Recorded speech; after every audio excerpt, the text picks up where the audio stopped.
Bonjour à tous et à toutes, c'est Xeleco et bienvenue pour cette nouvelle vidéo aujourd'hui pour parler Formule 1 avec cette fois-ci la notation des pilotes concernant leur performance en course, cette fois-ci, et la hiérarchie n'a pas seulement changé sur la piste puisque vous pouvez le voir affiché à l'écran. Oui, les pit stops c'est fini, la domination Red Bull où on avait 8 ans sur 10 consacrés à Red Bull, là il me semble qu'il y a 6 écuries différentes. Nous avons McLaren pole position des pit stops, 2,31, Ferrari 2,33, Alpine qui était quasiment dans aucun top 10 avant, 2,46, Williams 2,47, McLaren 2,49, Alpine 2,53. C'est très très très très bon. Nous avons également AlphaTauri et Red Bull qui se sont glissés sur la fin, donc ça nous fait McLaren, Ferrari, Alpine, Williams, Red Bull et AlphaTauri, donc on a bien 6 écuries sur 10 dans un top 10. Ça fait plaisir de voir que finalement un bon arrêt au stand va se situer aux alentours des 2 secondes 5, c'est déjà un plutôt très bon arrêt au stand, et moins de 2 secondes 5, on va pouvoir tirer notre chapeau, voir aussi l'amélioration au fur et à mesure que la saison progresse. Allez, on va pouvoir reprendre le classement F1, et pour ce faire, je vais pivoter sur votre côté droit de l'écran, magie, vos idées ont du génie. Et pour ce faire, pour les qualifs, on a utilisé les temps de qualif avec un petit peu leur performance. Et bien là, ce qu'on va faire, c'est utiliser différents screens de la course qui pour moi sont relativement parlants et importants, à savoir ce premier screen, ce deuxième et ce troisième. C'est-à-dire Tour 43 à l'initiative du troisième stop initié par Norris, par exemple, que vous pouvez voir qui était juste devant Stroll avant de s'arrêter au stand, qui vient juste de se faire dépasser par Stroll, et au tour 46, juste avant la safety car, comme ça on peut avoir une idée aussi des temps qui séparent certains pilotes, mais c'est comme certains, voilà, le tour 46 c'était un petit peu plus loin, on va pouvoir parler de tout ça.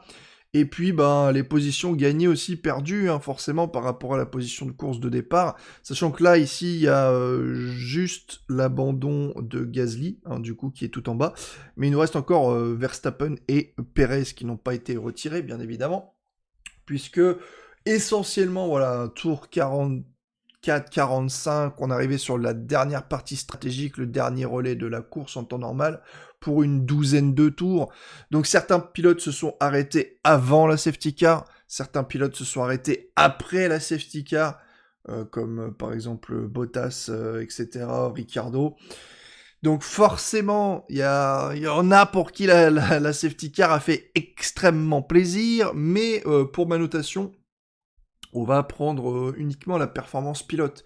Parce que c'est vrai que t'as beau être le dernier, peut-être qu'une météorite peut exploser et tuer les 19 autres pilotes et que tu peux remporter le Grand Prix lors du dernier tour. C'est peut-être faisable, je ne sais pas, mais ça changera pas que t'as été mauvais durant ta course, même si tu la remportes à la fin. Eh bien, c'est un petit peu ça, on va dissocier le résultat final d'un pilote par rapport à sa performance personnelle, mais aussi s'il y a eu des problèmes sur la monoplace, etc., etc. Donc cette fois-ci, tout au bout, j'ai classé les pilotes par rapport à leur ordre d'arrivée.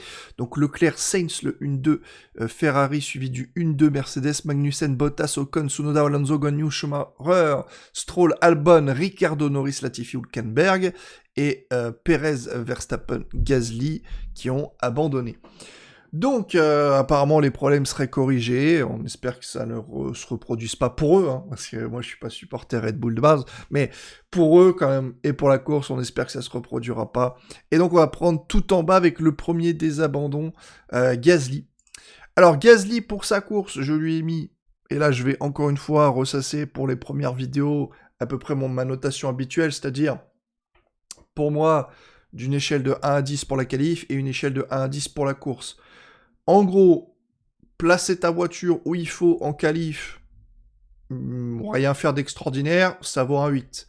Et en course, c'est pareil, c'est-à-dire, admettons, je sais pas, tu pars 7ème, tu prends ton départ, tu gagnes pas de position, tu perds pas de position, tu finis ta course 7ème, et t'as fait le taf en fait, t'as ramené des points à ton écurie, pour moi ça vaut un 8, y a pas eu de problème.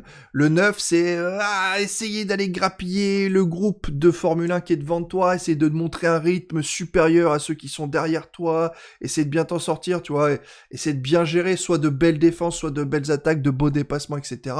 Là on est peut-être sur un 9, et au-delà, la course mythique, c'est le 10, voilà. Donc, Gasly, je lui ai mis un 8. Alors un 8, forcément, c'est une bonne course, hein. Gasly qui est parti, je sais même plus combien il était parti. Je crois qu'il part 9ème. Non, Magnus, il part 10ème, juste devant Ocon. Donc il part 10ème, sa course était bonne, bon départ, il n'y a pas eu de problème, il s'est pas pris les pieds dans le tapis. Il a fait sa course derrière Magnussen la plupart du temps, il a agencé ses relais, bon contrôle des pneumatiques, encore une fois pas de problème là-dessus. Il aurait terminé à une très bonne position, même plus haut que prévu, puisqu'il y aurait eu peut-être l'abandon de Perez et de Verstappen, donc il aurait fini à une position plus haute en temps normal, mais de toute façon il aurait ramené la voiture au bercail avec des points, initialement parti dans le top 10, il est resté dans le top 10 tout le long de la course, donc il a fait le taf, c'est un 8, il n'y a pas à discuter. Verstappen, alors du coup, pour le coup, c'est le 9, avec l'explication qui va avec. Bah voilà, peut-être que la Red Bull, en termes de rythme, ça a été un petit peu montré en termes de statistiques, mais la Red Bull était légèrement inférieure à la Ferrari. Bah pourtant, Verstappen, c'est Verstappen, hein, c'est un pilote très agressif, donc il a essayé d'aller jouer avec une voiture qui était plus rapide que lui en face, même si je pense que dans toutes les manières, la victoire était pour Charles Leclerc. Si Charles Leclerc n'avait pas eu la victoire, et que Verstappen aurait été la décrocher avec une voiture un peu plus lente, là on aurait été sur le 9,5, le 10, quoi. Mais bon, il a bien joué, il a pas réussi à l'avoir, mais il a essayé de faire preuve d'initiative, d'agressivité, de la bonne agressivité cette fois-ci, parce qu'on parle souvent de Verstappen agressif, et voilà, ce n'est pas un pilote que j'adore personnellement, mais voir de la bonne agressivité en piste, c'est excellent. Donc voilà, 9, très très solide week-end de Max Verstappen, aucun problème là-dessus. Concernant Sergio Perez, je lui ai mis un 6,5. Si je mets 6,5, ça sera mieux. Voilà. Donc 6,5, pourquoi ? Bah, on peut parler un petit peu statistique, hein. Vous pouvez voir Charles Leclerc, vous pouvez voir Verstappen. Derrière Verstappen, on a 13 secondes 5, on a Sainz. Et encore derrière, à 3 secondes, on a Perez. On est à 16 secondes d'écart avec ton coéquipier en 2 relais. C'est mauvais. C'est mauvais, hein, on peut se le dire. On peut retourner, encore une fois, si vous êtes supporter de Perez, je suis désolé. L'ordre des choses veut que, en Formule 1, quand t'es plus lent que ton coéquipier, ça peut être pour plusieurs raisons. La pneumatique, la stratégie, etc., etc. Mais il faut te rendre compte que sur une course, c'est difficile de prendre un énorme avantage temporel. Admettons, si tu es 2 dixièmes plus lent que ton coéquipier en course, bon, c'est chiant, mais il faut quand même 10 tours, hein. Il faut quasiment un relais de pneumatique. Bon, là, ils ont fait quoi, 12 tours après avec le premier relais. Il faut quasiment un relais complet, au moins 10 tours, pour perdre 2 secondes sur ton coéquipier. Et ça, c'est en partant du fait que tu es à 2 dixièmes plus lent que ton coéquipier. Donc vous imaginez que 2 dixièmes plus lent pendant 10 tours, ça fait que tu as 2 secondes de retard sur ton coéquipier. Et là, on parle de 16 secondes, plus de 16 secondes de retard sur ton coéquipier. Ça fait extrêmement mal, hein, extrêmement mal, bien sûr. L'écart se réduit parce que le rythme augmente en fonction de qui s'arrête au stand, etc. Et là, par exemple, vous voyez que sur le tour 46, Verstappen s'est arrêté au stand, du coup, ses tours de sortie étaient lents. Du coup, c'est pour ça que Perez essaye de revenir un petit peu petit à petit. Mais voilà, là, c'est comme pour moi, en qualif, je vous ai donné moins de 2 dixièmes, c'est honorable, c'est passable. De 2 à 3 dixièmes, ça fait un peu chier. 4 dixièmes, c'est pas terrible. Une demi-seconde, 5 dixièmes, là c'est pas bon, hein. Et au-delà de 5 dixièmes, c'est le néant, c'est très mauvais. Plus de 5 dixièmes de ton coéquipier, faut sortir les doigts du fion, s'il n'y a pas de problème sur ta bagnole. Et ben en course, on est plutôt à finir la course à moins de 5 secondes de ton coéquipier, c'est juste parfait. Entre 5 et 10 secondes, c'est passable, mais bon, voilà, va falloir faire mieux. Mais au-delà de 10 secondes, c'est un peu le néant, t'es en train de te prendre une piquette. J'ai terminé à 15, 20 secondes de ton coéquipier, parce que là, on est comme ça, mais nul doute qu'une fois que Verstappen, il a fait chauffer ses pneus, il lui reste 11 tours, bah Perez, il finit à 18, 19, 20 secondes de Verstappen. Et c'est pas comme si, genre, Pérez était perdu dans le trafic. Hein. C'est vraiment du rythme pur. Et c'est la même chose pour Sainz, dont on parlera plus tard. C'est vraiment... Mais il y a personne devant lui, quoi. C'est genre Sainz, il est à l'air libre. C'est pas tu perds pas de temps dans le trafic. Il y a personne devant toi, en fait. C'est ton rythme pur qui pêche. Et c'est la même chose pour Pérez. Donc, oui, bon, par chance, le résultat aurait été bon, hein, quatrième, c'était plutôt pas mal, mais en soi, la course est moyen, tout juste passable pour Pérez. Je suis assez indulgent parce que c'est le premier Grand Prix aussi, donc à voir comment les sensations de chaque pilote se font ressentir. Bon, Hülkenberg, on va pas être méchant, mais c'est pareil, malheureusement, voilà, c'est pas terrible pour Hülkenberg. Mais on lui en veut pas, même si c'est pas bon, on s'en fout, il est là en dépannage, pardon, excusez-moi. Donc voilà, honnêtement, merci Hülkenberg d'avoir remplacé Vettel, hein, pour le coup. On passe à Latifi, j'ai bien 4. Je suis un peu méchant, mais en même temps, week-end de Latifi, je suis désolé, hein, dernier en qualif, 1 seconde d'écart avec Albon, et là, en rythme de course, si on regarde Albon, on a Latifi qui est à 12-14 secondes également. Je veux dire, voilà, Latifi, il a passé sa soirée à se batailler avec Hülkenberg et Ricciardo. Albon, il a passé sa soirée à se batailler avec Norris et Stroll. Voilà, comme quoi il y a eu 2 groupes dans les 3 équipes là qu'on mentionnera. Mais c'est pas bon, en fait, le rythme était nulle part et Albon lui a mis la misère, hein, clairement. Si vous voyez là, par exemple, on est au tour 43, tour 46, du coup on a Albon, 5 secondes 8, plus 6 secondes, donc on est à 11 secondes 9, 11 secondes 9 et 5 secondes. Ça, on est déjà à 16 secondes, donc oui, ça pique, ça fait mal, malheureusement pour Latifi, encore une fois, au-delà de 15 secondes, non, c'est mauvais, il faut se sortir les doigts, moins de 10 secondes, il faut moins de 10 secondes avec votre coéquipier quand vous avez les mêmes voitures, bien sûr. Si vous avez un problème, c'est autre chose. Lando Norris a fait une bonne course, le départ était correct, mais après, bon voilà, la voiture a l'air d'avoir énormément de problèmes. La stratégie de son équipe... Oh, je sais pas ce que j'ai, mais... La stratégie de son équipe était nulle à chier. D'ailleurs, voilà, pour vous dire à quel point c'est nul à chier. Hein.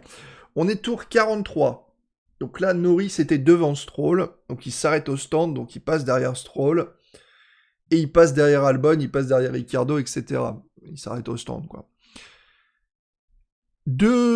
3, on est tour 43, donc tour 46-47, il y a la safety car qui arrive à ce moment-là, donc à peine 4 tours plus tard. Safety car. Durant la safety car, on arrête Daniel Ricciardo. Jusque-là, lui, il bénéficie d'un temps réduit dans les stands, tant mieux. Mais malgré tout, Ricciardo, il ressort derrière Norris. Ok ? Le tour d'après, ou 2 tours après, je sais plus, toujours sous le régime de safety car, il re-arrête Norris. Donc on est, je crois, tour 48. Je sais pas si je peux vous le montrer là. Mais voilà, 2 tours après, donc la tour 48, on arrête de nouveau Norris qui était devant Ricciardo pour le refaire passer au stand alors que ça fait quoi 5 tours qu'il a ses pneus, pour lui remettre d'autres pneus. Et au final, il finit derrière Ricciardo, alors qu'il a été, mais genre à des années-lumière devant. Encore une fois, si on prend l'écart avec Stroll, il était tout le temps à peu près entre 10 et 15 secondes devant Ricciardo. Donc c'était un bon Grand Prix de la part de Norris. Après, est-ce qu'il pouvait faire plus ? Voilà, c'était pas... on sait pas trop. On sait pas encore le potentiel maximal de la McLaren. Mais voilà, c'est un bon week-end de Norris. Et ça l'est moins de la part de Ricciardo. Et aussi, encore une fois, là, je vais être méchant avec Ricciardo. Hein. Je sais, il a le Covid et tout. C'est pour ça que je lui mets pas... Allez, je lui mets 4,5 parce qu'il a le Covid. On va être sympa. Donc 4,5 au-dessus de Latifi, bah oui, mec, du duel avec... duel avec Latifi ou Hülkenberg, dernière place, c'est chaud. Hein. Je sais que la stratégie, les McLaren ont été les seuls à démarrer en pneu médium. Mais bon, c'est un risque qui fait qu'il n'y avait pas de rythme dans la McLaren, mais hormis ça, Ricciardo était super loin de Norris, quoi. En fait, là, on peut juger que par rapport à son coéquipier, il n'y a pas eu de problème en soi, mais le rythme de comparaison entre les deux, Ricciardo, il est pas du tout là, en fait. C'est pas bon, hein, c'est pas bon du tout. On va passer sur Albon, histoire de remonter un petit peu tout ça. Bah, Albon, je lui ai mis un 9. Voilà. Et encore une fois, je sais pas ce que j'ai avec les pilotes de la filière Red Bull, là, parce que moi, je suis anti-Red Bull. Mais voilà, Albon, très bon week-end, que dire. Le gars, regardez ça. Le mec, il a une Williams, il était en train de jouer, essayer de suivre Stroll, Norris. Donc je me dirais, bon, il a perdu des places par rapport à sa qualification, ce qui est pas facile. Enfin, je parle avant gros abandon de Gasly, Verstappen et Perez, bien évidemment. Donc à la base, j'étais parti pour lui mettre un petit 8. Vous voyez, le genre, il a fait le taf. Mais si je lui mets le 9, c'est parce que je suis quand même désolé, mais le mec a une Williams. Et tout à l'heure, on va parler des pilotes Alfa Romeo. Donc, un qui est mal qualifié et l'autre qui a fait de la merde à son départ, comme souvent. Les mecs, il a retenu 2 Alfa Romeo pendant plusieurs tours derrière sa petite Williams. On considère que la Williams, c'est quand même la pire monoplace du plateau. Je sais pas si vous vous rendez compte. Alors que l'Alfa Romeo, on parle de... potentiellement, c'est la meilleure derrière la Mercedes en termes et de rythme. Le rythme de Bottas était supérieur à celui de Magnussen. Et honnêtement, voilà, c'était Lewis Hamilton, Russell, et derrière c'était Bottas en termes de rythme, puis Magnussen. Mais voilà, d'ailleurs en qualif c'était déjà le cas, hein, Bottas s'est qualifié devant Magnussen. Et honnêtement, voilà, c'était la 4e meilleure écurie sur ce truc-là, sur ce circuit, donc bah, il a, voilà, c'est transposer ça l'année dernière, c'est comme si le mec avec une As, bon non, la As était vraiment loin, mais avec une Williams, tu retenais pendant plusieurs tours la McLaren. C'est vous dire à peu près l'effet que ça fait. Donc ouais, donc c'est ce point-là. On va lui rajouter des points de défense. Belle défense face à Bottas. Il a défendu son petit bout de pain pendant plusieurs virages, malgré qu'il n'avait pas le DRS. Il a joué intelligemment dans la recherche de l'activation du DRS. Si vous regardez le replay, à un moment, vous verrez... il piège un peu Bottas à son propre rythme pour avoir le DRS en allant sur le virage 4. Que dire, je sais pas ce qu'a mangé Albon, mais il nous a fait un sacré week-end sur ce Grand Prix, hein, clairement. On va passer à Stroll. Alors Stroll, eh ben, je lui mets la note de 8 en course. Ah, c'est Stroll, quoi. Et en qualif, c'est le jour ou la nuit, ça dépend. Mais en course, c'est un peu le style Perez, tu vois. Il dit rien, il fait son taf, il fait son bout de chemin. Et il a remonté des places. Hein. On est quand même parti de l'avant-dernière place devant Latifi. Et le mec va finir, je crois, à la 12e position avec les abandons. Je crois que sinon c'est 15e. 15e derrière Alonso. D'ailleurs, ça se détache. Hein. On voit tout de suite Red Bull, Ferrari. Dans un monde à part, Mercedes tout seul. Et en dessous, on a Alfa Romeo, As, Alpine et AlphaTauri. Donc ces 4-là sont incroyablement serrés. Et là, encore une fois, ça se résume. Derrière Mick Schumacher, qui a eu quelques soucis sur la voiture, on a 17 secondes, Stroll. 17 secondes de Mick Schumacher. Le mec a fait ce qu'il a pu, je veux dire. Et c'est là que il a mis la voiture où il pouvait. C'est-à-dire que le meilleur plan, d'habitude on dit toujours, bon, admettons, maintenant il y a 3 écuries, donc Ferrari, Mercedes, Red Bull, donc le meilleur des autres, il est le 7ème. Mais en fait, Stroll, ça a été le meilleur des autres. Tu vois, c'est genre une fois que toutes les écuries qui se battent pour le top 10 sont passées, et ben il a mis sa voiture juste derrière les Alpines, juste derrière les Alfa Romeo, etc. Donc ça te fait quand même 7 écuries, donc 14 pilotes. Et ben à la 15e position, c'était ce que Stroll pouvait avoir de mieux en étant meilleur des autres 2.0. Donc voilà, honnêtement, il y a quand même 4 groupes. Hein. Donc Ferrari, Red Bull, Mercedes, Ferrari, Red Bull, pardon, premier groupe, Mercedes, deuxième groupe, tout seul. Le troisième groupe infâme, Alfa Romeo, As, Alpine, AlphaTauri, c'est super serré. Et après, voilà, c'est loin derrière, on a Aston Martin, McLaren et Williams pour l'instant. Donc tous avec des moteurs Mercedes, bien évidemment. Mais voilà, Stroll, il a fait son taf. Hülkenberg a fait des petits blocages de roues, etc. Stroll l'a passé. Il a fait des dépassements, il s'est battu. Mais il a été gagné quand même. Et puis son rythme était bon. Hein, donc ouais, il a fait le taf. Et c'est pas mal. On va passer à Mick Schumacher. Alors, Mick Schumacher, je lui ai mis un 7,5. Alors, il se fait un petit peu taper au début par Ocon. honnêtement, la nouvelle direction de course, elle a voulu montrer un peu l'exemple avec des pénalités. Ça aurait été l'année dernière, jamais il y avait pénalité pour un truc comme ça. Même les commentateurs ont dit ouais, c'est un incident de course. En soi, c'est c'est assez marrant parce que si vous regardez la course, Ocon qui se rapproche à moitié de la Haas et Schumacher il tourne, il l'a pas vu, il tourne. Et puis Ocon il a essayé de monter sur le vibreur autant que possible, il le touche quand même. Donc il fait la pirouette, superbe contrôle après, bonne gestion. Apparemment la voiture était moins sympa à conduire. Ouais, je sais pas, j'ai regardé un peu les on-board et tout, pour moi elle avait l'air d'être exactement pareil, c'est pas comme s'il y avait quelque chose de cassé ou autre, il a juste tapé dans le pneu, il a fait la toupie, donc hormis que son premier relais, les pneus étaient un peu sales, bah la suite, je vois pas de quoi pouvait s'ouvrir la voiture réellement, quoi, c'est juste un 360, il y en a plein qui ont déjà fait des 360 sans problème. Donc, c'était un peu en dessous de son coéquipier en termes de rythme sur les autres relais quand même. Après, c'est le début. Je pense qu'il y avait beaucoup de pression de la part de Schumacher quand il s'est rendu compte que sa voiture était performante. Et je pense qu'il s'est un peu morfondu le fait de tout de suite voir Magnussen qui revient, qui lui met une rouste en qualif. Et forcément, t'as envie de bien faire. Et je pense que Schumacher devrait bien faire dans le futur avec cette As. C'était un bon week-end, hein, on est quand même sur 14 sur 20, hein, faut pas dire ce qui est, mais ça n'a pas été parfait, voilà, pour lui. Et ce que je disais que c'était marrant, c'est qu'un peu plus tard dans la course, justement, il y a Stroll qui est arrivé sur Schumacher exactement au même endroit, dans le même virage qu'Ocon, donc il s'est pointé sur le côté, sauf que Schumacher, cette fois-ci, bah voilà, c'était en plein milieu de course, donc il savait que Stroll était derrière, donc il a regardé et bah, contrairement avec Ocon, il a tourné sec dans le virage comme s'il était tout seul. Et bah, il a laissé l'espace à Stroll. Et donc Stroll a pris... Il était exactement placé comme Ocon. Hein. Donc Stroll a pris le vibreur intérieur et ils ont pris l'enchaînement à deux. Et Stroll a fini son dépassement un petit peu en bas. Donc voilà, c'est un petit moment de course avec les arrêts au stand où finalement, bah, tu te fais un peu dépasser par plus lent que toi. C'est un peu dommage, mais après, bon, il l'a redépassé aisément. Il a repris, il est repassé devant. C'est un petit peu comme ça avec les arrêts au stand. Hein. Faut pas perdre de temps sur les retardataires. Donc c'était pas mal.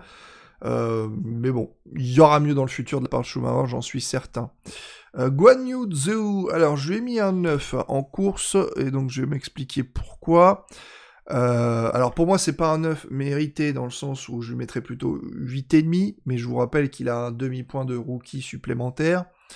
Donc honnêtement, je pense qu'il a eu une énorme chance que Bottas se foire à son départ. Parce qu'en fait, une fois que Bottas s'est foiré, il s'est retrouvé devant Guan Yu Zhou. Alors Guan Yu Zhou a eu des difficultés au départ également, puisque sa Formule 1 est passée en anti-stall. Donc il a perdu des places pour se retrouver quasiment dernier. Et il a remonté tout ça pour au final, je crois après le tour 4, il était derrière Bottas qui s'est foiré. Et en fait, je pense que ça a été hyper instructif ce Grand Prix pour lui. Il pouvait pas rêver mieux. Être derrière ton coéquipier, étudier les trajectoires qu'il prend, étudier ton rythme. Est-ce que tu es plus rapide, est-ce que tu es plus lent, selon le secteur, quel secteur, où je peux m'améliorer, etc. Les équipes, elles avaient la piste en temps réel des deux pilotes qui se suivent. Je veux dire, à ce moment-là, ils peuvent dire, ok, lui, il est plus rapide là. C'est instructif à souhait. Malgré tout, bah, ils se sont retrouvés un petit peu derrière Albon au début. Il fallait que Bottas passe, qu'il a un petit peu galéré à faire.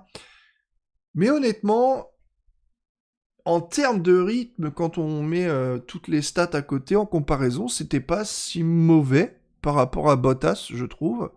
On sait que Bottas, c'est pas le pilote le plus lent. Parfois, il a des bons jours, parfois, il a des mauvais jours. Là, c'était plutôt un bon jour de la part de Bottas en termes de rythme au vu de sa remontée.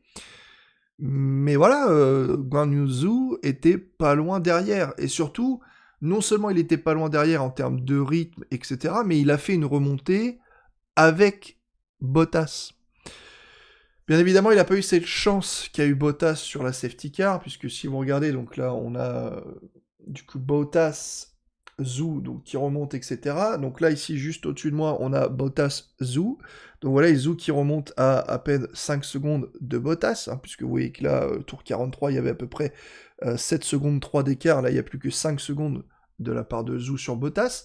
Donc, ce qui se passe, c'est que, étonnamment, Bottas s'arrêtait toujours au stand en premier. Et après, un tour ou deux après, on arrêtait Zhou. Donc, également, en termes de gestion pneumatique, j'ai trouvé ça correct. Même bon, hein. Et puis, donc arrive le tour 46. Et le tour 46, l'équipe décide d'arrêter Zhou avant Bottas.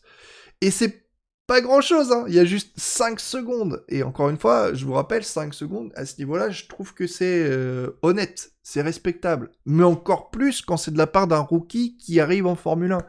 Et donc ces 5 secondes qui ne représentent pas grand-chose, malheureusement, quand Zhou va passer à l'arrêt au stand, vous pouvez le voir là, tour 48, il laisse passer Ocon, Mick Schumacher, Tsunoda, Alonso pour ressortir 13e. Alors qu'il y avait juste 5 secondes d'écart avec Bottas. Alors que Bottas, quand lui, il a été au stand, c'est pareil, en temps normal. Donc Zhou, il a laissé passer tout le monde, il ressort aisément entre Alonso et Stroll, parce qu'il y a un gouffre de 15-20 secondes. Mais donc Bottas aurait dû faire la même chose. Quand Bottas rentrait au stand, il aurait dû perdre la place face à Ocon, face à Mick Schumacher, face à Tsunoda, face à Alonso, et ressortir derrière Alonso, juste devant Zhou. Vous fiez pas aux 27 secondes là, c'est un bug. Un bug parce qu'Ocon était en train de rentrer au stand. Y avait pas, parce que Gasly était en train de disparaître du classement. Il n'y avait pas autant d'écart. Donc, honnêtement, voilà, c'est la petite nuance qui a fait qu'entre Bottas et Zhou, c'est passé. C'est-à-dire que il y en a un, il était 9e, il ressort 14, il ressort 13, pardon. L'autre était 8e, il ressort 8e. Et ouais, Bottas a grugé tout le monde grâce à la safety car. Ce qui lui a permis d'être dans les points et super bien classé. Merci la chance, merci la safety car. On va passer sur Alonso maintenant. Alors, Alonso, je lui ai mis un 5 en course. Il était paumé, Papy Alonso. Hein. C'était... c'est un pilote que je respecte, mais là, son rythme, il était nulle part. Et encore heureux pour lui que Ocon part loin derrière. Enfin, loin derrière, non, parce qu'il fait un bon départ. Mais je veux dire, au début, t'as Ocon qui est 3 secondes derrière, il rattrape Alonso. L'équipe décide de laisser passer Ocon, puisqu'il a les 5 secondes de pénalité. À ce moment-là, Ocon arrive à mettre 5 secondes d'écart avec Tsunoda qui était derrière Alonso, donc voilà, il a clean sa pénalité, il pourra ressortir devant Tsunoda sans aucun problème. Donc il remet 5 secondes d'avance à Alonso, ça fait déjà quand même un peu chier. Là, Alonso s'arrête au stand très tôt parce qu'il a vraiment galéré sur ses pneumatiques. Quelques tours, je crois c'est 3 tours ou 4 tours après, Ocon s'arrête. Gestion pneumatique, c'est un des meilleurs sur la grille, hein, pour moi, avec Hamilton et Perez. Voilà, Ocon a été à la bonne école. Et donc, il ressort 10 secondes derrière Alonso. Ouais, Alonso, sur ses tours de sortie, il a cartonné. Genre, il a fait des temps... Ouais, je pourrais peut-être vous les montrer, d'ailleurs. Sur mes petites études de Alpine que j'ai encore. Est-ce que je peux vous cacher ça vite fait? Ouais. Check. Voilà. Donc à l'arrêt au stand, vous voyez les tours de sortie d'Alonso, 1.39, hein, 1.39.0. Et qu'est-ce qu'on a dit à Verstappen? Attaque pas trop sur tes tours de sortie, sinon tu vas cramer tes pneus. Et il a râlé 2 fois auprès de son écurie, hein, à propos de ça, qu'il voulait plus jamais le refaire. Mais regardez le tour de sortie d'Ocon, il est quasiment 1 seconde plus lent sur le deuxième tour. 1.40.079, juste sur l'après-tour de sortie. 2-0, 2-0-5, là on a la différence de pénalité de 5 secondes, mais sur le second tour, voilà, Alonso il était, c'est bon, je veux vraiment pas me faire attraper, je bourre, 1,39, 1,40 pour Ocon, 1 seconde plus lent, et après qu'est-ce qui se passe?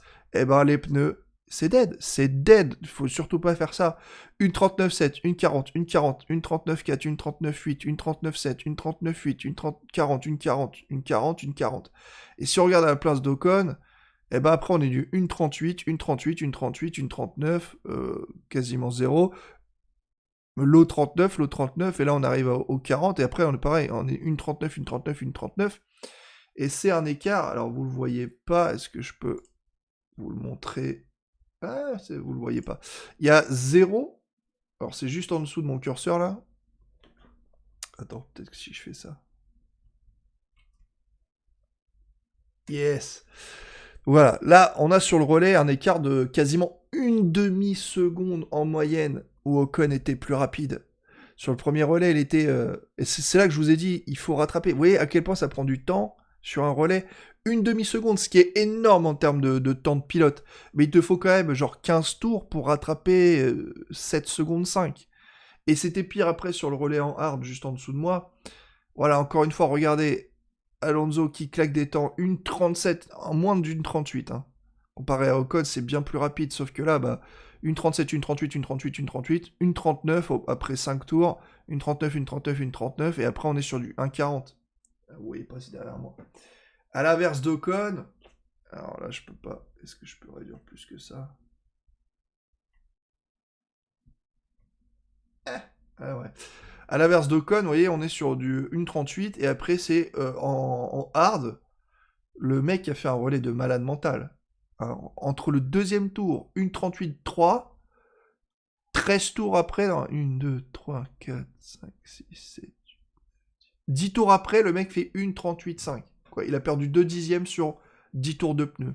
Alonso, à contrario, entre son 1,38 au deuxième tour et le 1,40, il a perdu 2 secondes, quoi. Voilà. Alonso a perdu 2 secondes en 10 tours, là où Ocon a perdu 2 dixièmes. Et sur ce relais, la moyenne est de 8 dixièmes par moyenne de tours, quoi. Et franchement, Ocon pouvait encore garder ses pneus larges, au moins 2 tours de plus. Et en fait, bah voilà, Papy Alonso, là, je veux pas être méchant, mais bah, les pneus, ça a été un enfer pour lui. Ça a été un enfer pour lui. Il y aura de meilleurs week-ends, je suppose, parce que là, en termes de rythme de course, il était nulle part. Merci les abandons devant lui, sinon il n'était pas du tout dans le top 10. Hein. On a vu sa défense sur Tsunoda, bah, il n'y avait même pas de conviction.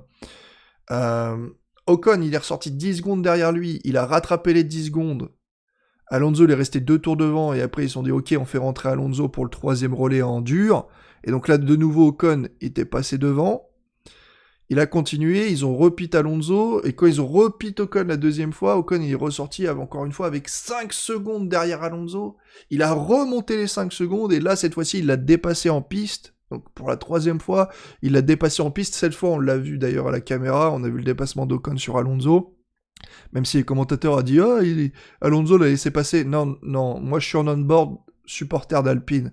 Donc je suis sur l'onboard d'Alonso et je suis sur l'onboard d'Ocon en même temps à chaque Grand Prix, en plus de suivre le Grand Prix.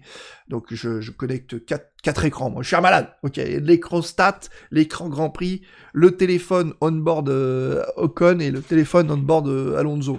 Donc non, il l'a pas laissé passer. Et voilà, c'était catastrophique sur la gestion pneumatique d'Alonso, quoi. Donc je pense qu'il va falloir faire comme l'année dernière, apprendre de la gestion de pneumatique d'Ocon. C'est comme ça qu'il a énormément progressé quand il est revenu en Formule 1, il l'a dit lui-même. J'ai énormément progressé en apprenant de la gestion pneumatique, c'est ce qui lui manquait des nouveaux pneus qu'il connaissait pas. Bah là, il va falloir refaire la même, parce que Ocon avait encore, je suis précise, la vieille spécification d'Alpine. Donc soit Alpine a fait des évolutions performances qui servent à rien du tout, ce qui j'imagine pas quand même, puisque c'est celles qui sont sorties juste après, mais ça me semble bizarre. Tsunoda. Tsunoda, bah, il a fait le taf, hein. Encore une fois, sa qualif le met trop loin, mais après, il a pas perdu trop de temps. Il est remonté. Très bon rythme, avec même un rythme supérieur à Gasly de temps à autre. Donc ça s'équivalait plutôt pas mal. Qui est resté quasiment tout le Grand Prix derrière Ocon. Au début, il a fallu rattraper. Après, Ocon a passé Alonso, donc Tsunoda a perdu un peu de temps derrière Alonso. Après, il a passé tout son temps derrière Ocon. Pour finir, derrière le dernier relais, ici, Mick Schumacher avait des vieux pneus. Donc, il a perdu sa place face à Tsunoda. Puis, il a perdu sa place face à Alonso. Puis, il a perdu sa place face à Guan Yu Zhou. Pardon. Donc, voilà, Mick Schumacher, c'est la stratégie qu'il a fait un peu foirer et il finit derrière tout ça. Du coup, Tsunoda, Alonso, Zhou sont tous passés devant et ont pu marquer des points grâce aux abandons. Mais voilà, Tsunoda, même au dernier relais, il était au cul d'Ocon, très bon rythme. Je pense qu'à l'AlphaTauri, ouais, un léger rythme supérieur et je pense que honnêtement, le rythme de Tsunoda est peut-être même supérieur à Gasly parce qu'en étant sur le onboard d'Ocon, souvent j'avais Ocon, il lui disait ouais, t'es plus rapide que Gasly devant toi de 4 dixièmes, t'es plus rapide que Gasly, Magnussen également, donc tous ceux qui étaient devant lui.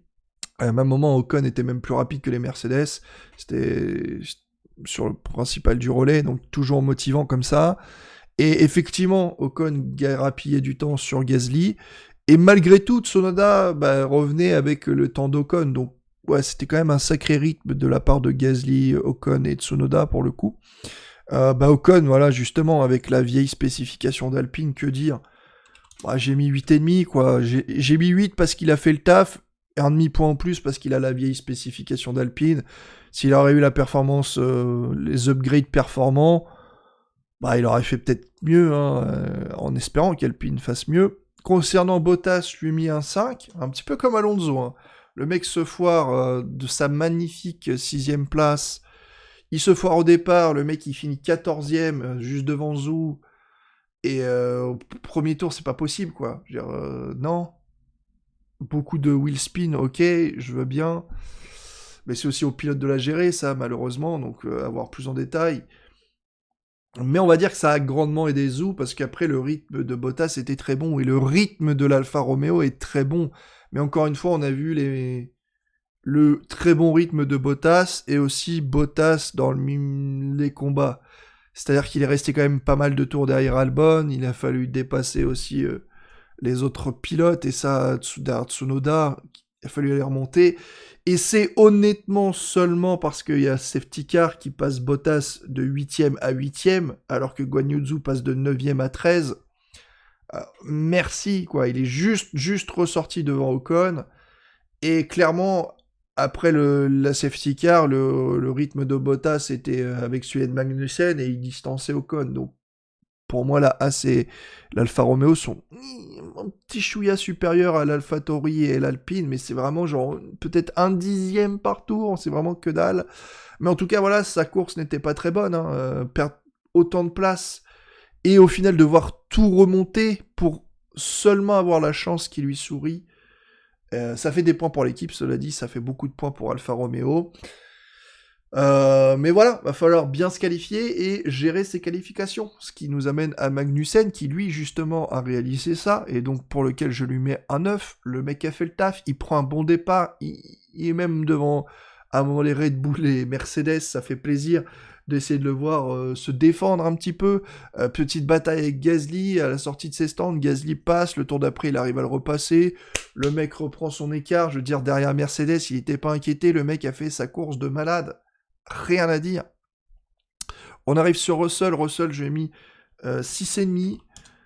6,5, hein, Russell, si vous regardez, il a 15 secondes d'Hamilton, c'est pas bon, hein, en rythme de course, il était nulle part. Hamilton, justement, je lui ai mis un 8. Voilà, c'était pas le plus exceptionnel sur la piste, il a fait le taf, c'est 8. Je veux dire, il part 5ème, il finit 5ème. Avec les abandons, il finit 3ème. Mais je veux dire, lui, il a fait sa course. Rien de phénoménal. Il n'a pas été titillé les Red Bull parce qu'il pouvait pas, mais il n'a pas perdu de position au départ. Il n'a pas perdu de position face à son coéquipier. Il n'a pas perdu de temps bêtement. La conduite était plutôt pas mal.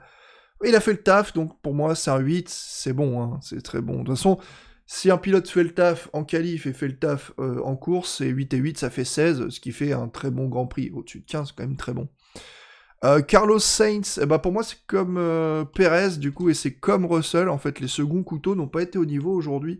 Russell s'est fait largement distancer par Hamilton, Perez s'est largement fait distancer par Verstappen et Sainz n'avait pas de rythme, et encore une fois, bon, j'ai pas envie de tirer un boulet rouge, hein, mais je peux vous remontrer certaines images, certains calculs, puisque nous avons un terme de rythme déficit, là, voilà, sur le premier relais, Sainz, il est 6 dixièmes plus lent que Verstappen.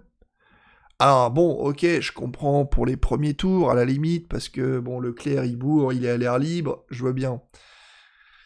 Mais quand même, à la fin, il se prend également, alors vous le voyez pas, mais c'est sur le dernier relais, donc ça rentre pas sur l'écran, mais il se prend aussi 0,666 en moyenne sur le dernier relais après la safety car. Après la safety car, quand même. Avec Leclerc qui signe à... Alors vous le verrez pas, mais c'est juste là. Il signe à 1,34 570. au 51e tour, là où Sainz n'est qu'à 1,35,9, donc il est 1 seconde 5 plus lent sur le relancement de la safety car, alors que pourtant il a le DRS sur Verstappen et tout. Mais bon, ouais, il a fallu, c'est rentré dans le rang. C'est rentré dans le rang, après voilà, sur les autres relais, 1/10, 1/10, ça va, mais les relais soft du début et de fin, je pense qu'il était pas dedans. 6/10, 6/10 sur 12 tours, bah, tu te prends facile 6-7 secondes, et là, pareil, 6 secondes à la fin, bah voilà, boum, t'es à 13 secondes de ton équipier. Merci la safety car qui a repaqué tout le monde, hein, quand même, hein, parce que sinon, voilà. Donc ouais, désolé pour Sainz, mais c'est pas un bon Grand Prix, nul doute qu'il sera capable de se retrousser les manches et de revenir au niveau sans aucun problème, bien évidemment, puisqu'il a déjà montré très très solide. Et Charles Leclerc, voilà, je lui ai mis un 10, oui, le mythique 10, pourquoi ? Parce qu'honnêtement, il a géré la course, il n'a pas perdu sa pole position, il n'a pas eu de problème, il a géré ses arrêts, et il a joué avec Verstappen très intelligemment. Si vous regardez les replays, les on-board comme j'ai fait, sur la ligne droite avec Verstappen, il s'est amusé. Sur la ligne droite, le mec est resté en 7ème, 285 km/h. 285 km/h, c'était quand Mercedes faisait du sandbagging dans les essais avec Hamilton, et même là, il a atteint 289. Le mec est resté en 7ème sur la super ligne droite, alors que Verstappen, il est arrivé à 320. Vroom, il a dépassé. Hop, Leclerc, il a fait « Ok, c'est bon. » Et sur la petite ligne droite, la deuxième DRS entre le virage 3 et 4, là, il a mis la 8ème. Donc là, il s'est clairement amusé. Sur la ligne droite principale, le mec est resté en 7ème, il a même pas mis la 8. Parce que oui, s'il avait mis la 8, en fait, ça se serait joué beaucoup plus au freinage. Et donc là, c'était un risque que Verstappen prenne l'intérieur, que ça freine tous les deux au même moment, que Verstappen le pousse et le sorte légèrement, prenne la position, et que du coup, Leclerc soit mal installé pour reprendre la position, et là, Verstappen l'aurait conservé, ou du moins l'aurait ardemment défendu. Mais tellement intelligemment, il s'est fait dépasser par Verstappen un peu plus tôt sur le bout de la ligne droite, comme ça il a pu bien prendre de l'angle pour serrer l'apex au premier virage, et après, avec tellement de sorties sur l'enchaînement 2-3, il a repris avec le DRS, c'était hyper intelligent, et regardez-moi ces on-board, c'est ouf. En fait, il avait plus de vitesse sur le petit bout de ligne droite entre le virage 3 et 4 que ce qu'il faisait en termes de vitesse sur la grande ligne droite, c'était dingue. Et pour cette preuve d'intelligence, je lui décerne le 10 pour Charles Leclerc. Ce qui nous fait un petit classement en termes de course. On a donc Leclerc, Magnussen, Guan Yu Zhou, Albon, Verstappen, Ocon, Hamilton, Tsunoda, Stroll, Gasly, Schumacher, Norris, Sainz, Russell, Perez, Hülkenberg, Bottas, Alonso, Ricciardo, Latifi. Et en termes de note totale sur ce week-end, et là vous pourrez en parler dans les commentaires, donc on a Leclerc, excellent, Albon, qui a été excellent avec sa vieille Williams, Verstappen, excellent, très haut niveau également. Derrière tout ça, on a eu Magnussen, Ocon, avec sa vieille Alpine, qui n'a pas les parties de performance améliorée, devant Guan Yu Zhou, Hamilton, Gasly et Sainz, qui ont tous fait le taf avec un bon Grand Prix, mais clairement encore un peu loin de leur niveau, aujourd'hui, peut mieux faire. Perez, Schumacher, Norris, Hülkenberg, Bottas, on est sur... c'est pas mal. Alonso, malheureusement, bonne qualif, mais la course... honnêtement, s'il était parti à côté d'Ocon, je crois qu'il aurait fini genre 23 secondes derrière, un truc comme ça, c'est genre... easy. Là, je sais pas où il était. Et franchement, il s'est plaint des gestions pneumatiques. J'espère que les nouvelles améliorations de l'Alpine ne bouffent pas les pneus. Mais c'était le premier au stand tout le temps, quoi. C'était genre le pire en termes de consommation pneumatique sur tout le Grand Prix. Tsunoda, voilà, Tsunoda, très bonne course, mais au final, le Grand Prix, voilà, tu ne peux pas te qualifier aussi loin et être éliminé en Q1. Donc je lui parle comme s'il était en train de regarder ma vidéo. C'est la même chose pour Stroll. Je veux dire, pour faire un gros week-end, il faut être présent en qualif, mais il faut être présent en course aussi, et vice-versa, tu peux pas être présent en course, dire « Oh, regardez, le mec a fait 8 dépassements, il a remonté... » Ouais, en fait, t'as pas remonté, t'es juste remonté là où ta voiture, elle est en termes de performance, mais t'as tellement perdu du temps par rapport à ton coéquipier que t'es à 15 secondes au final, donc c'est pas bon, quoi. Faut que tu te qualifies direct en haut et que tu restes en haut pour montrer que c'est ma place, je la garde en course, je la gagne en qualif et je la garde en course, c'est ça qu'il faut faire. Et donc voilà, vous avez également, ça correspond plus ou moins aussi, donc on a Russell qui a gagné 3 places, c'est pareil. Mais il est pas censé les perdre en qualif déjà, donc c'est pour ça que il peut pas avoir plus de points. Vous allez pas me dire dans les commentaires, oh t'es méchant avec Russell, le mec il a quand même gagné 3 places. Non, il a pas gagné 3 places, il en a perdu 3 en qualif, c'est pas pareil. Donc en soi, il est juste revenu là où il doit être, parce que sa voiture de toute façon lui amènera de base. Et donc on a Bottas qui a perdu des places, alors là on est avant Verstappen, Sainz. Donc en soi, je crois qu'il est revenu à sa 6ème place, oui. Il est revenu à sa 6ème place. La chatte qu'il a eu quand même, Bottas, pour le coup, pour inscrire ces points-là, parce que la safety car aurait dû le mettre derrière Alonso, donc 9ème. Voire peut-être il aurait réussi à doubler Alonso, donc 8ème. Mais là, il est que 6, c'est pas mal. Hein. Alpine aurait pu, avec Ocon, du coup, avoir la 6ème place au lieu de la 7ème. Mais c'est Bottas qui a chaté sur ce coup-là. Il faut de la chatte quand même aussi, sur les Grands Prix. Mick Schumacher, du coup, qui a eu une mauvaise stratégie à la fin. Tsunoda, qui a remonté beaucoup de monde, bien évidemment. Mais, oui, mais mec, faut pas les perdre en qualif, tes positions, quoi. Et donc, Zhou qui a remonté, Stroll qui a remonté, c'est pareil. Voilà. Globalement, ça me résume plutôt pas mal. Hein. J'attends un meilleur week-end de la part de Russell, ce week-end. J'attends un meilleur week-end de la part d'Alonso, clairement. Et puis de Tsunoda aussi. Hein. Ouais, en fait, ouais, réellement, Alonso, Tsunoda et Russell doivent faire un meilleur week-end ce week-end. À Jeddah, je pense qu'il y a moyen de faire quelque chose. Après, pour les autres, c'est pas désastreux, quoi. Bottas, Schumacher, Perez, tout ça, c'est déjà un bon week-end, hein, honnêtement. Ça me paraît plutôt bien. Voilà, je vous souhaite à tous une bonne fin de soirée, une bonne journée, selon comment vous regardez cette vidéo. Je vous dis à la prochaine, ça a été long et fastidieux peut-être pour vous, mais... la technique, quoi. Allez, ciao tout le monde, prenez soin de vous, à la prochaine.